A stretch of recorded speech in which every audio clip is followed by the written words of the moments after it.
শাপলা চত্বরে হেফাজতে ইসলামের সমাবেশ ঘিরে সংগঠিত গণহত্যার তদন্ত চেয়ে আন্তর্জাতিক অপরাধ ট্রাইব্যুনালের তদন্ত সংস্থায় শেখ হাসিনার বিরুদ্ধে তদন্তের আবেদন করা হয়েছে। এদিকে পোশাক শ্রমিক সোহেল রানা হত্যার ঘটনায় সাবেক প্রধানমন্ত্রী শেখ হাসিনা সহ 25 জনের বিরুদ্ধে মামলা দায়ের করা হয়েছে। এছাড়া রাজধানীর যাত্রাবাড়িতে ছাত্র জনতার মিছিলে মোহাম্মদ ফরিদ শেখ নামে এক ব্যক্তি গুলিতে নিহত হয়েছিলেন। এই ঘটনায় শেখ হাসিনা, তার ছেলে সজীব ওয়াজেদ জয়, মেয়ে সাইমা ওয়াজেদ পুতুল, বোন শেখ রেহানা সহ 21 জনকে আসামি করে মামলা করা হয়েছে। বিস্তারিত আবু সাইদ অপু রিপোর্টে। শাপলা চত্বরে হেফাজতে ইসলামের সমাবেশকে ঘিরে সংগঠিত গণহত্যার তদন্ত চেয়ে আন্তর্জাতিক অপরাধ ট্রাইব্যুনালের তদন্ত সংস্থায় শেখ হাসিনার বিরুদ্ধে তদন্তের আবেদন করা হয়েছে। আবেদনে বলা হয়, সাবেক প্রধানমন্ত্রী শেখ হাসিনা, কয়েকজন মন্ত্রী, এমপি সহ 19 জনের যোগ সদস্যে এই গণহত্যা সংগঠিত হয়েছে। একই সাথে বেশ কয়েকটি গণমাধ্যমের ঊর্ধ্বতন কর্মকর্তাদেরও এই গণহত্যার সহযোগিতা হিসেবে উল্লেখ করা হয়। এছাড়াও গণজাগরণ মঞ্চের অন্যতম সংগঠক ডক্টর ইমরানের সরকারকেও এই আবেদনে অভিযুক্ত করা হয়েছে। আমরা 19 জন আসামি করেছি, তার মধ্যে প্রধান করেছি তৎকালীন প্রধানমন্ত্রী শেখ হাসিনা, তার মন্ত্রী পরিষদের কয়েকজন সদস্য, তৎকালীন পুলিশের আইজিপি, তৎকালীন র্যাবের মহাপরিচালক, তৎকালীন ডিএমপি কমিশনার সহ পুলিশের কয়েকজন ঊর্ধ্বতন কর্মকর্তা এবং সরকারের কয়েকজন প্রভাবশালী ব্যক্তি যারা সরকারের কোনো পদে নাই কিন্তু সরকারের সেই সাথে ছিল। সেটা হলো তৎকালীন গণজাগরণ মঞ্চের মুখপাত্র ইমরান সরকারকে আসামি করেছি এবং শাহরিয়ার কবির, মুনতাসির মামুন, ঘাতক দালাল নির্মূল কমিটির বেশ কয়েকজন সদস্যকে আমরা এখানে আসামি করেছি। তৎকালীন মিডিয়া বন্ধ করে দিয়ে এই গণহত্যাটা করা হয়েছিল, এই জন্য মিডিয়ার কয়েকজন ব্যক্তিকে আমরা এখানে আসামি করেছি। আর এদিকে পোশাক শ্রমিক সোহেল রানা হত্যার ঘটনায় সাবেক প্রধানমন্ত্রী শেখ হাসিনা সহ 25 জনের বিরুদ্ধে মামলা করা হয়েছে। ঢাকার চিফ মেট্রোপলিটন ম্যাজিস্ট্রেট আদালতে মামলা করা হয়েছে। এদিকে চট্টগ্রামে শিক্ষার্থী ওয়াসিম নিহতের ঘটনায় শেখ হাসিনা ও ওবায়দুল কাদের সহ 108 জনের বিরুদ্ধে হত্যা মামলা দায়ের করা হয়েছে। এই মামলায় অন্য আসামিরা হলেন সাবেক পররাষ্ট্রমন্ত্রী ডক্টর হাসান মাহমুদ, শিক্ষামন্ত্রী মহিবুল হাসান চৌধুরী নওফেল, চট্টগ্রাম সিটি কর্পোরেশনের মেয়র রেজাউল করিম চৌধুরী, নগর আওয়ামী লীগের সাধারণ সম্পাদক আজম নাসির, সাবেক সংসদ সদস্য মহিউদ্দিন বাচ্চু সহ 108 জন। বৈষম্যবিরোধী ছাত্র আন্দোলনের সময় রাজধানীর লক্ষ্মীবাজার এলাকায় কবি নজরুল কলেজের ছাত্র ওমর ফারুককে গুলি করে হত্যার অভিযোগে শেখ হাসিনা সহ 49 জনের বিরুদ্ধে আরেকটি মামলা করা হয়েছে। ঢাকার মেট্রোপলিটন ম্যাজিস্ট্রেট তরিকুল ইসলামের আদালতে মামলাটি করেন নিহত কলেজ ছাত্রের মা কুলসুম আক্তার। মামলায় উল্লেখযোগ্য আসামিরা হলেন সাবেক সেতুমন্ত্রী ওবায়দুল কাদের, সাবেক স্বরাষ্ট্রমন্ত্রী আসাদুজ্জামান খান কামাল, সাবেক মেয়র শেখ ফজলুল তাপস, সাবেক পররাষ্ট্রমন্ত্রী হাসান মাহমুদ, সাবেক প্রধানমন্ত্রীর উপদেষ্টা সালমান এফ রহমান, সাবেক তথ্যমন্ত্রী মোহাম্মদ আলী আরাফাত, সাবেক এমপি জাহাঙ্গীর কবির নানক। ছাত্র জনতাকে নির্বিচারে হত্যা দেয় বাংলাদেশ আওয়ামী লীগকে নিষিদ্ধ ও দলটির নিবন্ধন বাতিল চেয়ে হাইকোর্টের করা রায় রিট আবেদনের শুনানি হবে বৃহস্পতিবার। আবু সাইদ অপু, মাই টিভি, ঢাকা। সাবেক সমাজ কল্যাণমন্ত্রী ডাক্তার দীপু মনিকে 4 দিন এবং সাবেক ক্রীড়া উপমন্ত্রী আরিফ খান জয়কে 5 দিনের রিমান্ড মঞ্জুর করেছেন আদালত। বৈষম্য বিরোধী আন্দোলনে ছাত্র জনতার মিছিলে নির্বিচারে গুলি বর্ষণে রাজধানীর মোহাম্মদপুরে মুদি দোকানে আবু সাইদ হত্যা মামলায় তাদের এই রিমান্ড মঞ্জুর করা হয়। আজ মামলার সুষ্ঠু তদন্তের স্বার্থে তাদের 10 দিনের রিমান্ডে নিতে আবেদন করেন তদন্ত কর্মকর্তা মোহাম্মদপুর থানার পরিদর্শক তোফাজ্জল হোসেন। শুনানি শেষে ঢাকার অতিরিক্ত চিফ মেট্রোপলিটন ম্যাজিস্ট্রেট সুলতান সোহাগ উদ্দিনের আদালতে তাদের এই রিমান্ড মঞ্জুর করা হয়। একজন হলো যে দীপু মনি, আপনারা জানেন যে আলোচিত যে শিক্ষামন্ত্রী, সাবেক শিক্ষামন্ত্রী, এবং আরেকজন হলো আরিফুর রহমান জয়, তিনি সাবেক সংসদ সদস্য। এই দুইজন এই হত্যার সঙ্গে তাদের সম্পৃক্ততা আছে এবং তারা এই হত্যার সঙ্গে ষড়যন্ত্রের সঙ্গে তারা জড়িত। এই মর্মে তাদেরকে এই মামলায় 10 দিনের রিমান্ড প্রার্থনা করা হয়। তদন্ত কর্মকর্তা তাদের 10 দিনের রিমান্ড চান। 1 নম্বর আসামি মহিলা বিদায়, তাকে দীপু মনিকে 4 দিনের রিমান্ড মঞ্জুর করেন এবং জয়কে 5 দিন রিমান্ড মঞ্জুর করেন। অন্তর্বর্তীকালীন সরকারের প্রতি সমর্থন জানিয়েছেন দেশের বিশিষ্ট ব্যবসায়ীরা। বিকেলে প্রধান উপদেষ্টা ডক্টর মোহাম্মদ ইউনূসের সঙ্গে তার সরকারি বাসভবন যমুনায় সাক্ষাৎ করেন ইন্টারন্যাশনাল চেম্বার অব কমার্স বাংলাদেশের প্রতিনিধি দল। এ সময় ব্যবসায়ী নেতৃবৃন্দ সংস্কারের উদ্দেশ্যে রাষ্ট্রের এই উদ্যোগ পূর্ণ সমর্থন জানান। এ সময় একটি বিপর্যয়কর অর্থনৈতিক পরিস্থিতিতে দেশের দায়িত্ব নিয়েছেন উল্লেখ করে প্রধান উপদেষ্টা ডক্টর মোহাম্মদ ইউনূস বলেন, দেশ কঠিন পরিস্থিতিতে রয়েছে। এই পরিস্থিতিতে প্রয়োজনীয় সংস্কার করে দেশের দ্রুত উন্নয়নের সম্ভাবনা রয়েছে। ডক্টর ইউনূস আশাবাদ ব্যক্ত করে বলেন, সবার সম্মিলিত প্রচেষ্টায় বর্তমান পরিস্থিতি কাটিয়ে উঠে বাংলাদেশ বিশ্বের কাছে নিজেদের একটি অবস্থান তৈরি করে নিতে পারবে। এটা সম্ভব হলে বিশ্ব ইতিবাচকভাবে দেখবে। ব্যবসা বাণিজ্য করতে এগিয়ে আসতে হবে। রাষ্ট্র অতিথি ভবন যমুনায় নারী নেত্রীদের সঙ্গে বৈঠক করেছেন অন্তর্বর্তী সরকারের প্রধান উপদেষ্টা ডক্টর মোহাম্মদ ইউনূস। বৈঠক শেষে ব্রিফ করেন বন পরিবেশ উপদেষ্টা রিজওয়ানা হাসান। তিনি জানান, প্রায় ৩০ জন নারী নেত্রী এসেছিলেন। সমন্বয়কারীদের কয়েকজনও ছিলেন বৈঠকে। সমাজকে নারী বান্ধব করে গড়ে তোলার পাশাপাশি তনু মুনিয়া নুসরাত দায়ীদের যেন হত্যাকারীদের জন্য বিচারের মুখোমুখি করা হয় সেই দাবিও জানিয়েছেন নারী নেত্রীরা। আরও জানাচ্ছেন রাকিব হাসান। অন্তর্বর্তী সরকারের প্রধান উপদেষ্টার বাসভবন যমুনায় নারী নেতৃবৃন্দের সাথে মতবিনিময় করেন প্রধান উপদেষ্টা ডক্টর মোহাম্মদ ইউনূস। বৈষম্য বিরোধী ছাত্র আন্দোলনে 2 জন নারী সমন্বয়ক সহ বিভিন্ন শ্রেণী পেশার প্রায় 30 জন নারী অংশ নেন এই মতবিনিময় সভায়। বৈঠক শেষে গণমাধ্যমের সামনে বিস্তারিত তুলে ধরেন পরিবেশ, বন ও জলবায়ু পরিবর্তন এবং পানি সম্পদ উপদেষ্টা রিজওয়ানা হাসান। প্রথম দাবিটাই উঠেছে যে এই যে গণ অভ্যুত্থানটা হলো, ছাত্র জনতার আন্দোলনটা হলো, এখানে যত মানুষ আহত হয়েছে তাদের চিকিৎসা প্রক্রিয়াটা ত্বরান্বিত করা। সরকারের পক্ষ থেকে একটা উদ্যোগ আছে, এটা সিদ্ধান্ত, এটা কার্যকর হচ্ছে যে আমরা একটা ফাউন্ডেশন সৃষ্টির মাধ্যমে সেখানে সকলে যারা সাহায্য করতে আগ্রহী তাদের থেকে অর্থ সাহায্য নিয়ে আমরা এই কাজগুলো করব। চিকিৎসা, পুনর্বাসন সবকিছুর কাজই করা হবে। নারীদের উন্নয়নে বিক্ষিপ্তভাবে কাজ না করে একসাথে কাজ করা, প্রকল্পের কাজে তদারকিতে নারীদের অংশগ্রহণ নিশ্চিত করা সহ নারীর অধিকার নিশ্চিতে বেশ কিছু প্রস্তাবনার কথাও তুলে ধরেন রিজওয়ানা হাসান। নারীর প্রতি বৈষম্যমূলক অনেক আইন যেগুলো আন্তর্জাতিকও আছে, জাতীয় আছে, সেগুলোর ক্ষেত্রে বাংলাদেশের একটা স্পষ্ট অবস্থান নেওয়া, যেমন উত্তরাধিকারের ক্ষেত্রে সমান অধিকারের জন্য একটা অবস্থান নেওয়া, পারিবারিক ক্ষেত্রে, অভিভাবকত্বের ক্ষেত্রে, নাগরিকত্বের ক্ষেত্রে, এইগুলোতে আন্তর্জাতিক যে আইনগুলো আছে যেগুলো বৈষম্যটাকে অ্যাড্রেস করেছে, বাংলাদেশ সেগুলোর ব্যাপারে আন্তর্জাতিক আইনে কোথাও কোথাও রিজার্ভেশন রেখে দিয়েছে। তো সেই রিজার্ভেশনটা উইথড্র করারও একটা দাবি এসেছে। এ সময় বিস্তারিত আলোচনা না করে অগ্রাধিকার ভিত্তিতে প্রস্তাবনা তৈরি করতে প্রধান উপদেষ্টার নির্দেশনার কথা জানান পরিবেশ, বন ও জলবায়ু পরিবর্তন এবং পানি সম্পদ উপদেষ্টা। আপনারা নিজেরা এখন একটু বসে একটা এমন ম্যান্ডেট দেন যেখানে আমাদের কাজ করতে সুবিধা হবে। কারণ কাজটা আমরা শুরু করলাম, আর যদি শেষ করতে না পারি তাহলে অর্ধসমাপ্ত কাজ করে লাভ নেই। কাজে আমাদেরকে এই এত সুপারিশের মধ্যেও কিছু অগ্রাধিকার ঠিক করেন, যেগুলো আমরা যদি করে না দিয়ে যাই হয়তো দলীয় সরকারের সময় সেটা করাটা একটু কষ্টকর হয়ে যাবে। সেই অগ্রাধিকারের তালিকাটা উনি ঠিক করবেন। রাকিব হাসান, মাই টিভি, ঢাকা। দেশের 25টি জেলার জেলা প্রশাসককে ডিসি প্রত্যাহার করেছে সরকার। মঙ্গলবার এ সংক্রান্ত প্রজ্ঞাপন জারি করেছে জনপ্রশাসন মন্ত্রণালয়। এর মধ্যে প্রথম প্রজ্ঞাপনে ঢাকা, সিলেট, হবিগঞ্জ, ময়মনসিংহ, মাগুরা, রংপুর, গাইবান্ধা, নওগাঁ, নাটোর, কক্সবাজার, চট্টগ্রাম, নোয়াখালী, গাজীপুর, কুমিল্লা, মৌলভীবাজার, খুলনা ও গোপালগঞ্জের ডিসিকে প্রত্যাহার করা হয়েছে। দ্বিতীয় প্রজ্ঞাপনে ফরিদপুর, শেরপুর, কুষ্টিয়া, ঝিনাইদহ, পাবনা, বগুড়া, জয়পুরহাট ও চাঁদপুরের ডিসিকে প্রত্যাহার করেছে জনপ্রশাসন মন্ত্রণালয়। ডিসি পদ থেকে এসব কর্মকর্তাকে প্রত্যাহার করে বিভিন্ন দপ্তরে উপসচিব পদে বদলি করা হয়েছে। আওয়ামী দুঃশাসনের পর দেশের মানুষকে স্বস্তি দিতে নেতাকর্মীদের প্রতি গঠনমূলক রাজনীতির আহ্বান জানিয়েছেন বিএনপির ভারপ্রাপ্ত চেয়ারম্যান তারেক রহমান। এক ভার্চুয়াল বক্তব্যে তিনি আহ্বান জানান, বলেন, গণ অভ্যুত্থানের সাফল্য উদ্দেশ্য নষ্ট করতে পরিকল্পিত ষড়যন্ত্র চলছে। ঐতিহাসিক গণ অভ্যুত্থানের সাফল্য ও উদ্দেশ্য নস্যাৎ করে দিতে সুপরিকল্পিতভাবে চলছে ষড়যন্ত্র, এবং এই ষড়যন্ত্রের অংশ হিসাবেই একটি ধর্মীয় জনগোষ্ঠীর উপরে পরিকল্পিত হামলার ছক কষে দেশে একটি অস্থিতিশীলতার সৃষ্টির অপচেষ্টা চালানো হয়েছিল।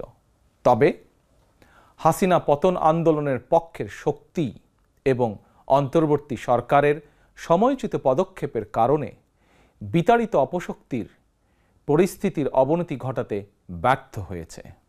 কিন্তু তারপরেও তাদের ষড়যন্ত্র থেমে নেই। কিন্তু গণ অভ্যুত্থানে চেতনা ও লক্ষ্য সুসংহত করতে হলে বিতাড়িত গণবিরোধী শক্তিকে আইনের মুখোমুখি করার পাশাপাশি জনগণের রাজনৈতিক এবং অর্থনৈতিক ক্ষমতায়ন অত্যন্ত জরুরি। ছাত্র জনতার কাঙ্ক্ষিত একটি বৈষম্যহীন গণতান্ত্রিক বাংলাদেশ নির্মাণে অতীতের মতন ভবিষ্যতেও সংশ্লিষ্ট দেশের আইন মেনে সাধ্য মতন আপনারা আপনাদের যার যার অবস্থান থেকে ভূমিকা অব্যাহত রাখবেন। বিএনপি মহাসচিব মির্জা ফখরুল ইসলাম আলমগীর বলেছেন, দেশ ছেড়ে পালিয়ে গিয়ে শেখ হাসিনা বিপ্লবকে নস্যাৎ করার চক্রান্ত করছেন। তিনি বলেন, জাতি এখন ঋণের জালে আবদ্ধ। বিএনপির জাতীয় স্থায়ী কমিটির নবনির্বাচিত সদস্য মেজর অবসরপ্রাপ্ত হাফিজউদ্দিন আহমেদ ও ডাক্তার AZM জাহিদ হোসেনের সাথে দলের প্রতিষ্ঠাতা জিয়াউর রহমানের সমাধিতে শ্রদ্ধা নিবেদনের পর তিনি এসব কথা বলেন। জঞ্জাল দূর করে দ্রুততম সময়ে নির্বাচন আয়োজনে অন্তর্বর্তী সরকারকে বিএনপি সময় দিতে চায় বলে মন্তব্য করেন বিএনপি মহাসচিব। মাহবুব সৈকতের রিপোর্ট। সদ্য নিযুক্ত স্থায়ী কমিটির 2 সদস্য অবসরপ্রাপ্ত মেজর হাফিজউদ্দিন আহমেদ বীর বিক্রম এবং অধ্যাপক AZM জাহিদ হোসেনকে সঙ্গে নিয়ে দলের প্রতিষ্ঠাতা জিয়াউর রহমানের সমাধিতে ফুলেল শ্রদ্ধা জানান বিএনপি মহাসচিব।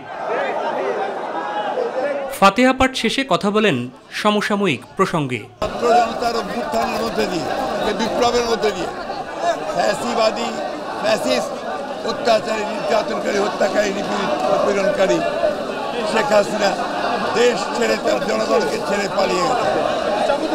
দুর্ভাগ্য আমাদের যে আজকে পার্শ্ববর্তী দেশ ভারত তাকে আশ্রয় দিয়েছে। সেখান থেকে তিনি আবার এই বাংলাদেশের বিপ্লবকে, সংগঠিত যে বিপ্লব, সেটাকে নস্যাৎ করবার জন্য বিভিন্ন চক্রান্ত শুরু করেছে। আমাদের তাই আহ্বান থাকবে ভারতের কাছে যে আপনারা তাকে আইনানুগভাবে আইনের কাছে, বাংলাদেশের সরকারের কাছে তুলে দেন এবং দেশের মানুষ যে সিদ্ধান্ত দিয়েছে সেই সিদ্ধান্তে তার বিচার করা, সেই বিচারের সম্মুখীন তাকে হতে দেন।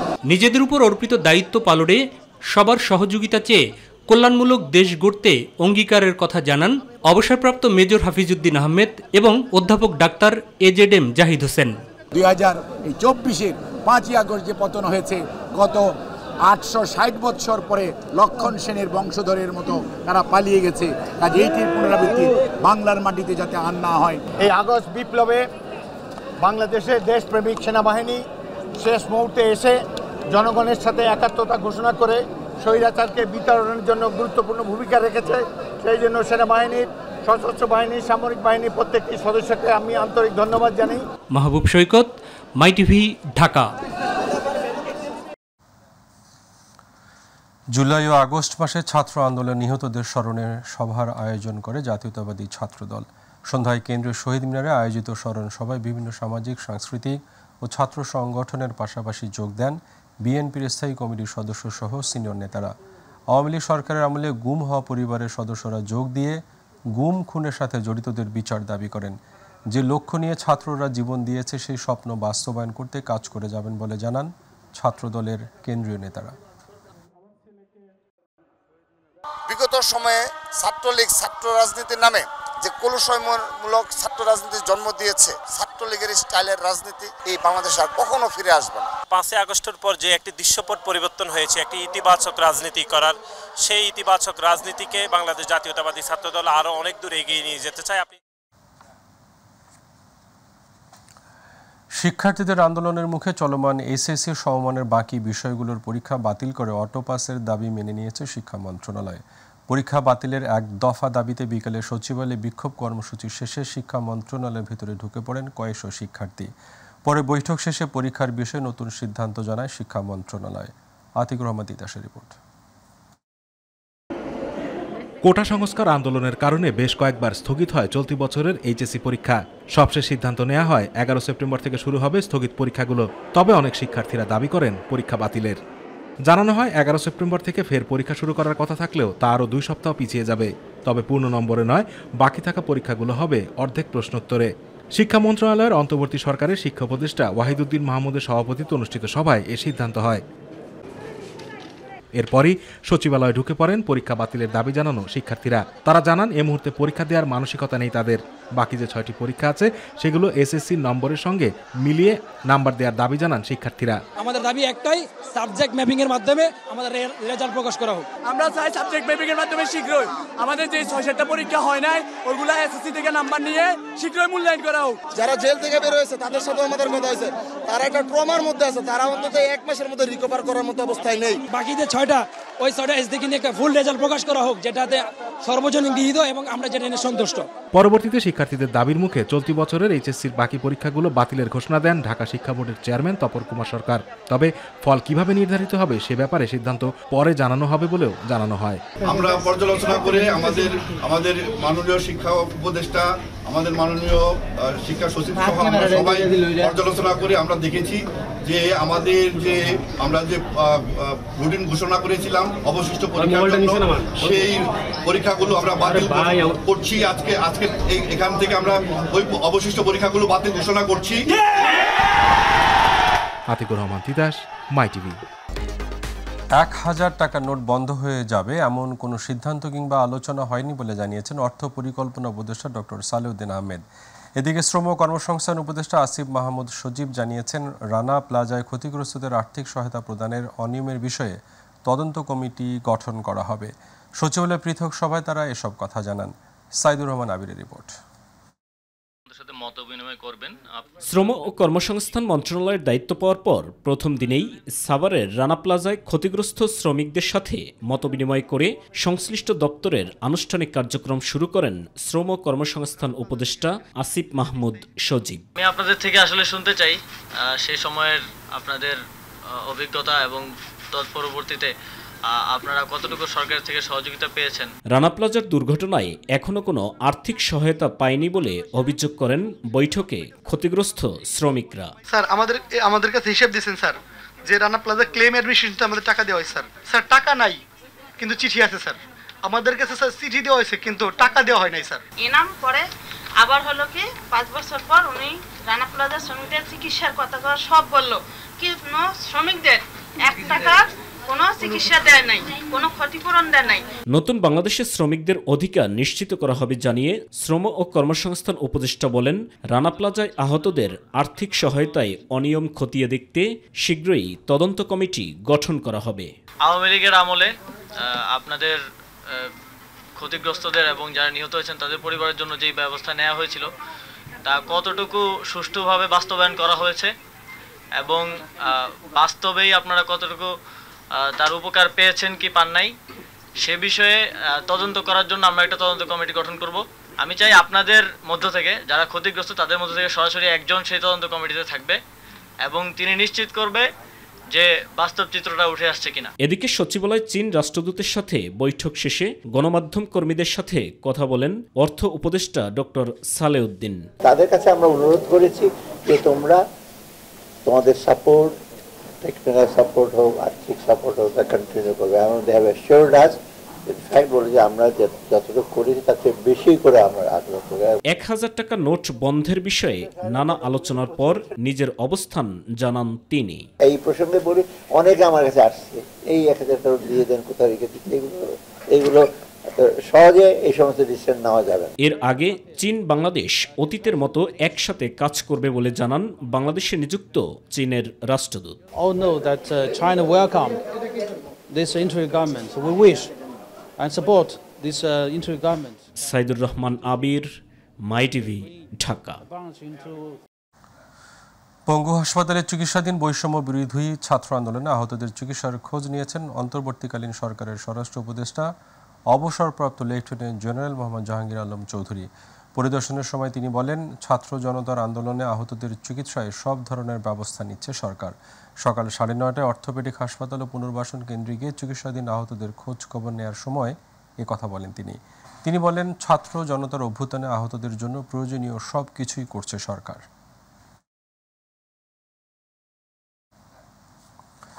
ভুল ত্রুটি হলে অন্তর্বর্তী সরকারকেও ছাত্র সমাজ চাপে রাখবে বলে মন্তব্য করেছেন বৈষম্য বিরোধী ছাত্র আন্দোলনের অন্যতম সমন্বয়ক সার্জিস আলম। রাজধানীর পঙ্গু হাসপাতালে চিকিৎসাধীন আন্দোলনে আহত 140 জনের সবশেষ পরিস্থিতি দেখার পর এমন কথা বলেন তিনি। আন্দোলনে আহতরা পর্যাপ্ত সহযোগিতা পাচ্ছেন অভিযোগ করে সার্জিস বলেন, লাল ফিতা দৌড়াতে সরকারি সহায়তায় বিলম্ব হচ্ছে। আমরা যারা রয়েছি আসলে আমরা একটা প্রেশার দিই, আমরা যেমন প্রেশার রেখেছিলাম যখন অন্য কোনো দল ক্ষমতা ছিল, তখন আমরা এই অন্তর্বর্তীকালীন সরকারকে প্রেশারেই রাখি। তারা যেই কাজগুলো তাদের করা উচিত, তারা যদি এই কাজ না করে আমরা অবশ্যই তাদের ভুলগুলো তাদের চোখে আঙুল দিয়ে দেখিয়ে দিব এবং সেটি করার জন্য প্রেশার ক্রিয়েট করবো। এই জায়গা থেকে তাদের দায়বদ্ধতার জায়গা থেকে যতটুকু কাজ করা উচিত যত দ্রুত পাওয়া উচিত এটি তাদের করা উচিত। আর আহতদের যে লিস্ট বলছেন এই লিস্টটি অফিসিয়ালি এখনো আমরা পাইনি। আমরা আমাদের জায়গা থেকে প্রত্যাশা করি। ছাত্র আন্দোলনের সময় হামলার ঘটনায় শরীরে গুলি নিয়ে দিন পার করছে কুড়িগ্রামের ছেলে ইলহাম সরকার। উত্তরার arm police battalion school and কলেজের দ্বাদশ শ্রেণীতে অধ্যয়নরত ইলহাম থাকেন রাজধানীর আশকোনায়। তার চিকিৎসার ব্যয়ভার নিয়ে দুশ্চিন্তায় পড়েছে পরিবার। প্রতিনিধি মাহমুদা আক্তার পুষণের তথ্য ছবিতে আতিকুর রহমান তিতাসের রিপোর্ট। বৈষম্য বিরোধী ছাত্র আন্দোলনে অংশ নিয়ে গত 18 জুলাই বিকেলে রাজধানীর উত্তরা রাজক কলেজের কাছে পুলিশের গুলিতে আহত হন arm police battalion school and কলেজের দ্বাদশ শ্রেণীতে অধ্যয়নরত ইলহাম সরকার। আহত অবস্থায় প্রথমে তাকে কুয়েত মৈত্রী হাসপাতাল এবং পরে অন্য আরেকটি হাসপাতালে ভর্তি করা হয়। গাড়ি আসতেছে, পুলিশের যে সাদা গাড়িগুলো থেকে ওইটা একটা আসতেছে, কিন্তু যখন এই গাড়িটা আমার সামনে দিয়ে ক্রস করে আমি জাস্ট দেখলাম যে আমার সামনে একটা বিস্ফোরণ হলো এবং বিস্ফোরণের সাথে সাথে আমি বুঝলাম যে আমার মানে কোমরের নিচ থেকে পুরোটা অবশ হয়ে যাচ্ছে এবং আমি লুটিয়ে পড়তেছি মাটিতে এবং তারপরে আমার মাথায় সেন্স চলে যায় এবং আমি কিছু বুঝতে পারছি না যে কি হচ্ছে।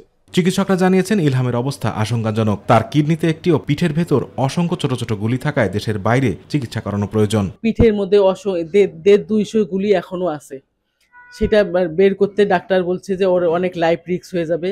আমাদের মতো মধ্যবিত্ত ফ্যামিলি এত বড় ব্যয়বহুল চিকিৎসা করা আমাদের পক্ষে সম্ভব না। তাই আমি চাই আমার ছেলেকে বাইরে নিয়ে যেতে এবং ডাক্তার বলছে যে আপনারা বাইরে নিয়ে যান।